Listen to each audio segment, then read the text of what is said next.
Good morning! Happy Sunday! Adang iti nagdamag ti point of clarification kanyayo mesa about the meeting tayo with our Lord Jesus Christ, the day we meet our Lord Jesus Christ.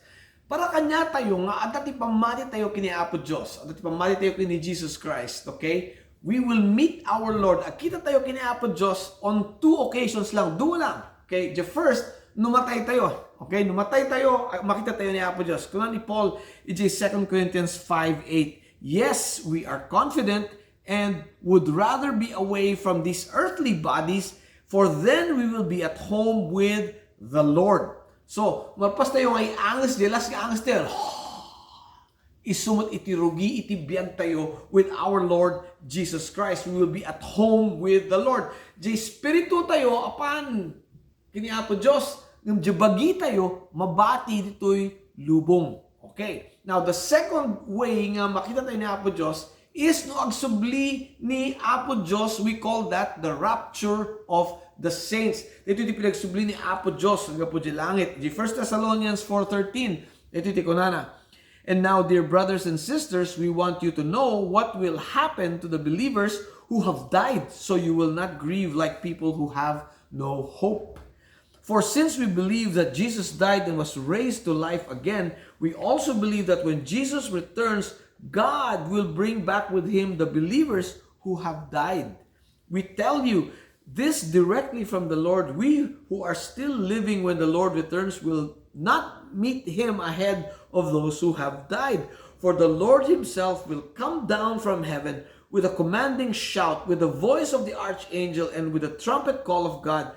First, the believers who have died will rise from their graves. Then together with them, who are still alive and remain on earth will be caught up in the clouds to meet our Lord in the air. Then we will be with our Lord forever. Encourage each other with these words. So tayo nga believers, tayo nga insuko tayo tibiyag tayo kinapo Diyos, numatay tayo, di Espiritu tayo makakaroon apan kinapo Diyos, di bagi tayo mabati dito'y lubong. Ngam nagsubli ni Apo Diyos, di tayo kinapo Diyos, di Espiritu tayo, kadwa tayo ni Apo Diyos, agsubli, before nga aglanding isunod dito'y lupa, di bagi tayo will be resurrected. Kaya tayo ti resurrected, may kantibiyag manen.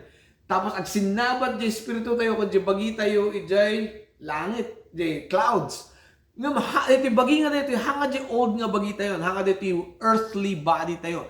We will get a new body. Baro nga bagi. It's called the glorified body. Okay? Kunana di Philippians 3:21. And Jesus will take our weak, mortal bodies and change them into glorious bodies like his own, using the same power with which we will bring everything under his control. A new and glorified body ti maala tayo. So kasano nga iti believers nga nabiyag no agsubli ni Jesus Christ in the rapture. Okay? Di kinatay, ag sinabat ti bagida, di resurrected ba? Ngam dagit jay hampay nga natay no agsubli ni Apo Diyos, we will probably be like Elijah. It is 2 Kings 2:11 kunana.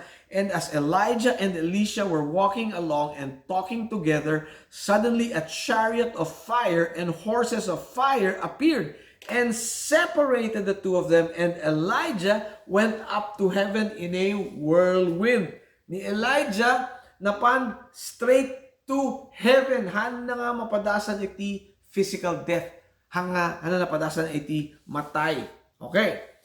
So, kasi siguro tayo mangyari kanya tayo. Ang diretso tayo tulangan to be with our Lord. So, api nga kailangan tayo ati baro nga bagi di heaven. Gamin di heaven is a perfect place. Di old nga bagi tayo. The earthly body tayo. Hanga perfect dito. So, hanga mabalin dito nga bagi ijay langit. Okay? We have a sinful body. Dito lubong. Hanga mabalin ijay langit. Awan ti sin ijay langit. Okay? Now, di bagi nga itat ni Apo Diyos kanya tayo, kasuta mo titsura na, malagip yun, di istorya ni Apo Diyos, natay iso na, imungar after 3 days. Inya klase ti bagi ni Jesus Christ. Okay? Nakita dagijay apostles na, nakisarita kanya da, naigamanda, nangan iso na. Okay? Nakita da iso na. So, dita ti bagi nga itidbat lang na Diyos kanya tigom. Di bagi ni Jesus Christ, the glorified body na after He resurrected, can go through walls. Lumsot iso na ti dingding. Ada iso na dito ada iso na ijay. Dita ti bagi nga itid na Diyos kanya tayo, no apan tayo, ijay, langit to be with God in heaven. Inyayat niya na dyan langit. Okay, kuna na dyan Revelation 21:4.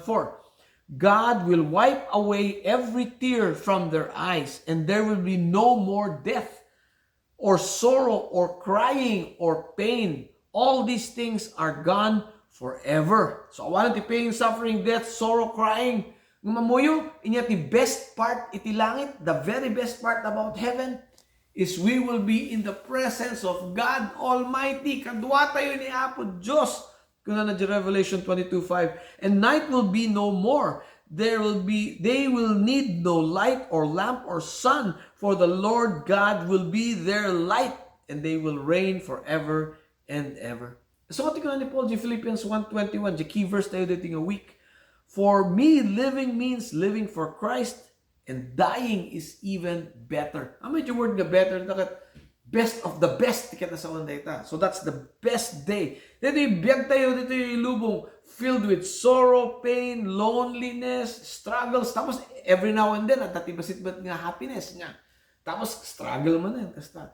Di dapat nga namnamaan tayo. Di biyag nga agnanayon with God full of happiness and joy forever and ever. Awan tiputod na. Data itinamnamaan tayo when our Lord returns or when we die. That is our best day. Nung kasanumat nga, digay hanga si Muko, tibiyag da kiniapo Diyos. Well, that's not their best day. That's going to be their worst day. Nga, the pain and suffering that they have never known. The pain and suffering, handa pa nga muno niya kasano katindi. Yung pain and suffering, that's what awaits those people who have never surrendered their life to Jesus. Okay? Yet, amuyo, ori kastoy kumadetikat, ado pa lang ti tao nga ti pinakita dakat ni Jesus Christ is a big joke. Mamuyo, numatay da, or no, subli ni Apo Diyos, the Bible says, the joke's on them. The joke's on you. Da kayo ngay. Ada ba ti relasyon nyo kini Jesus Christ? Simuko kayo ba kini Apo Diyos? Nuhan nyo pa inaisuko ti biyagi, isuko yu tatan. Okay? Taday tati, namnamaan tayo, ti pinagsubli ni Apo Diyos, or matay tayo, and we want to be with Jesus. No, adati faith you kini Jesus, no, sumuko kayo kini Jesus, then join me in praying, Maranatha, di ba? Come, Lord Jesus, umay kayo na Apo. Iso ka ti prayer tayo, let's pray. Heavenly Father, pasalamat kami manan Apo, tinted you. Nga tiyempo, nga time of encouragement, as we are encouraged by your promise, na agsubli kayo, sublian na kami, or numatay kami, we will meet you face to face. Ditat encouragement me, Lord. Ditat tinamnamaan me. Ti prayer me, Lord. Maranatha, come, Lord Jesus. Yung kadagiti, agdingdingag, Lord, nga, handa pingin suko ti biyagda, no? Handa ka excited nga matay. Handa ka excited nga makita ta kayo. Lord, ikan nyo kumaysuda ti agnanayon nga grasya yo, Lord. Tapno ma-realize na nga they need you. They need to surrender to you. And so we pray for them too, Lord. And so, Lord, with encouragement in our hearts, we thank you again. Maranatha, come, Lord Jesus. And all God's children pray. Amen. Hallelujah. God bless you. See you next week.